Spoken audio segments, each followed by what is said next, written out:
Dear Robert, years ago, I said you would make a girl very lucky someday, and today, I get to be that girl.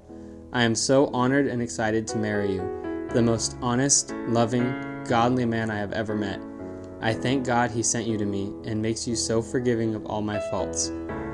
We've been saying lately that we've been through so much together. We probably have no idea, but I'm excited and ready to go through life by your side, wherever it takes us. I promise to always be there for you, to love and respect you, and to put God and our marriage first. I love you so much. See you at the park. Love, Sandy. P.S. Bring the rings. P.P.S. I gave the marriage license to Kimmy yesterday, right? P.P.P.S. You look hot in your tux. I just know it.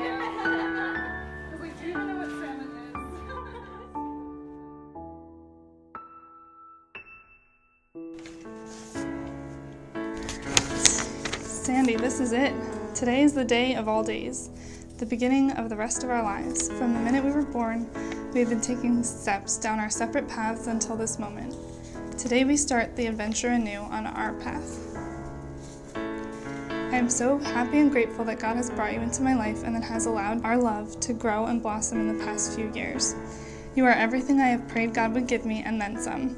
I have never dreamed I could find a love so deep and so vast as the love I have for you. You are my world. I can't wait to walk you down that aisle as husband and wife. See you in a few hours. Love you with all my heart, Robert.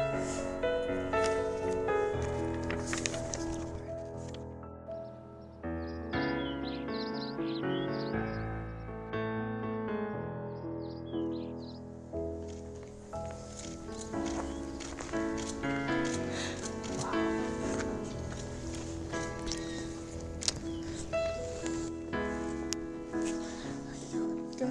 You excited? Oh, yeah. Ready? Yeah. Now, sometimes we pastors go on and on about things and rings and circles and unending and all that. Being the history teacher that I was, and I like to do something a little different and talk about the history of rings for a moment. Why do you wear a ring on your ring finger? You see, the culture that is first responsible for wedding bands is the Egyptians. They would take portions of husk and plant and they would form it into a circle, and they believed that the heart, there was a vein running from the ring finger to the heart, and they would put these rings on, and it was a symbol of never-ending and immortal love. But for the Romans, that ring was a symbol of ownership. You belonged to the person that gave it to you. 1 Corinthians 7:4 isn't so different. For the wife does not have authority over her own body, but the husband does. Likewise, the husband does not have authority over his own body, but the wife does. So Robert, today you are claiming your woman with this ring. She is yours and you are his. Now the Europeans, wait, did I mess that up? She is yours and you are hers. So the Europeans had a little fascination with rings and what they called a posy ring, and it was meant to be an engagement ring. That one symbolized not ownership, but it was a promise of fidelity and love. And so with that in mind, we put all the ring traditions together, we get a ring that symbolizes never-ending and immortal love, mutual ownership, faithfulness, sacrificial love, and eternal togetherness. It's a pretty beautiful picture in a little package. By the power vested in me by the state of California, but more importantly, as a minister of the gospel, I now pronounce you husband and wife. What therefore God has joined together, let man not separate. Robert, you may kiss your bride.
It has been my privilege to get to know Sandy and Robert and see you both grow, to see you both be close to the Lord, close to each other, and really your love demonstrates something that is really, really beautiful in this world.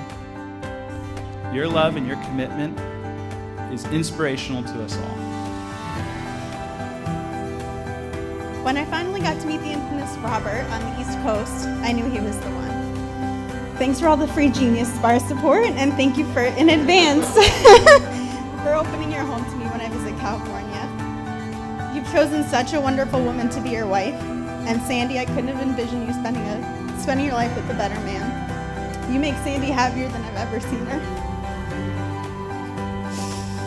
I'm honored to be standing by your sides as you officially start the rest of your forever.